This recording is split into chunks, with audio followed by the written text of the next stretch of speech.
Hello दोस्तों, मेरा नाम है आरती और आप देख रहे हैं अपना प्यारे यूट्यूब चैनल मैथ आरती मैम। आज की वीडियो में आपको बताने वाली हूँ साधारण ब्याज, जिसे हम हिंदी में कहते हैं सिंपल इंटरेस्ट। साधारण मतलब होता है इंग्लिश में सिंपल और इंटरेस्ट का मतलब होता है ब्याज। क्या आपको पता है ब्याज क्या होता है और ब्याज किस पे लगता है? जब हम किसी से उधार लेते हैं या उसको उधार लेंगे या उसको देंगे तो हमें इंटरेस्ट मिलता है या हमें इंटरेस्ट देना पड़ता है।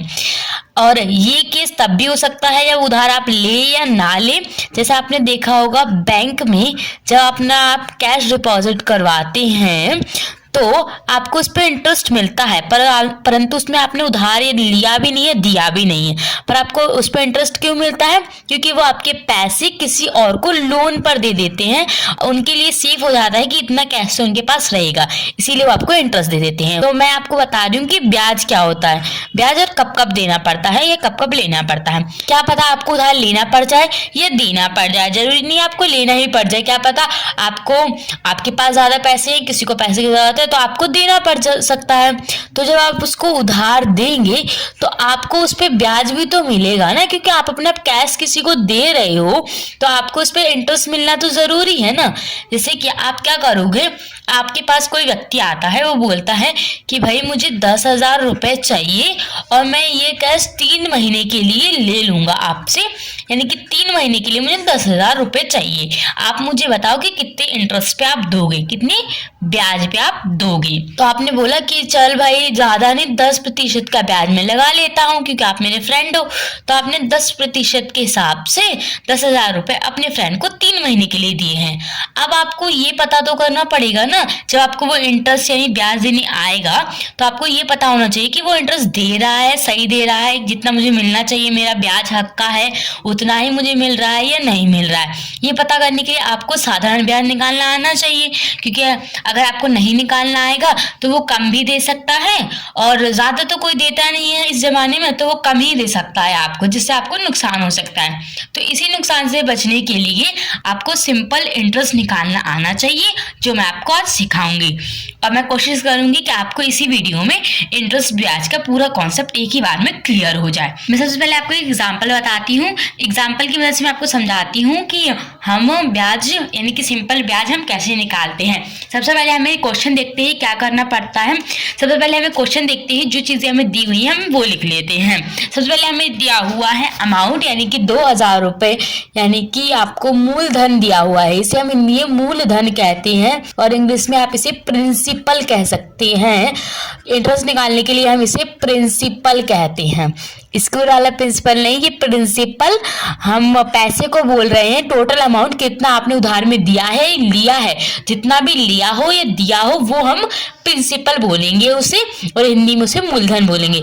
यानी कि कितना, 2,000 रुपए। और हम टाइम पीरियड कितना है, समय कितना हो जाएगा आपका, समय यानी कि टाइम हो जाएगा आपका, कितने दिन के लिए दिए हैं हमने, 6 महीने के लिए। और ब्याज दर क्या हो जाएगी आपकी, ब्याज दर, इंटरेस्ट और या रेट, इंटरेस्ट रेट कितना है आपका, 20%। सबसे पहले आपको क्या करना पड़ता है, ये तीनों चीजें मैंने इसलिए बताई हैं क्योंकि ये तीनों चीजें फॉर्मूले में यूज होती हैं। सिंपल इंटरेस्ट निकालने का फॉर्मूला मैं इस साइड लिख देती हूँ, सिंपल इंटरेस्ट का फॉर्मूला इस साइड लिख देती हूँ और इस साइड हम इसके अमाउंट को फिल कर देंगे। जैसे देखिएगा आप यहाँ पे सिंपल इंटरेस्ट का फॉर्मूला क्या होता है, सिंपल इंटरेस्ट साधारण ब्याज, इंग्लिश की मैं शॉर्ट फॉर्म यूज करूंगी, सिंपल का S और इंटरेस्ट का I, और ये गुणा में होता है मूलधन, गुणा में समय और गुणा में ब्याज दर। ठीक है, ये तीनों गुणा हो जाएंगे, यानी कि आपका मूलधन यानी कि प्रिंसिपल गुणा में होगा टाइम के, फिर गुणा में होगा इंटरेस्ट रेट यानी IR के, इंटरेस्ट रेट, इसे आप I भी लिख सकते हैं। तो ये हमारा SI यानी सिंपल इंटरेस्ट का फॉर्मूला होता है, आप इसे नोट कर सकते हैं और इसका स्क्रीनशॉट भी ले सकते हैं। अब आपको सिंपली इस फॉर्मूले में फिल कर देना इसको, कि अगर आपको परसेंटेज का निशान हटाना है तो फिर वो कैसे हटेगा, परसेंटेज का निशान हटाने के लिए हमें उसके बट्टे में 100 लगाना पड़ता है। अगर आप मेरी डिस्काउंट वाली वीडियो या प्रतिशत वाली वीडियो नहीं देखी तो आप वो जाके देख सकते हैं मेरे यूट्यूब चैनल पर जाके। तो चलिए इस वीडियो में वापस जाते हैं, मैंने प्रतिशत में निशान हटा दिया। अब हम 6 महीने की बात कर रहे हैं, जब हम महीने की बात करेंगे तो इसके बट्टे में लिख देंगे हम 12। जब आप यहाँ पे महीने देखेंगे तो इसके बट्टे में 12 लिखना पड़ता है, क्योंकि एक साल में कितने महीने होते हैं? 12, इसलिए 12 लिख दिया। और ये अब जो जिससे कट रहा है उसे काट देंगे, यानी कि 0 0 से कटेगा, 2 एकम 2 और नीचे आ जाएगा 5, 6 एकम 6, 6 दूनी 12, ये इतना कट गया। 2 एकम 2, 2 एकम 2 और यहाँ पे आ जाएगा 1000, 5 कम 5, 5 दूनी 10 और 2 0, यानी कि 200 इसका सिंपल इंटरेस्ट बन जाएगा 1 महीने के लिए। अब आपको अगर 1 साल के लिए कैलकुलेट करना है तो आप इससे 12 से गुणा कर दीजिए, और 2 साल के लिए करना है तो 24 से, 6 महीने के लिए तो 6 महीने। Like the video, share and subscribe our YouTube channel. Thanks for watching.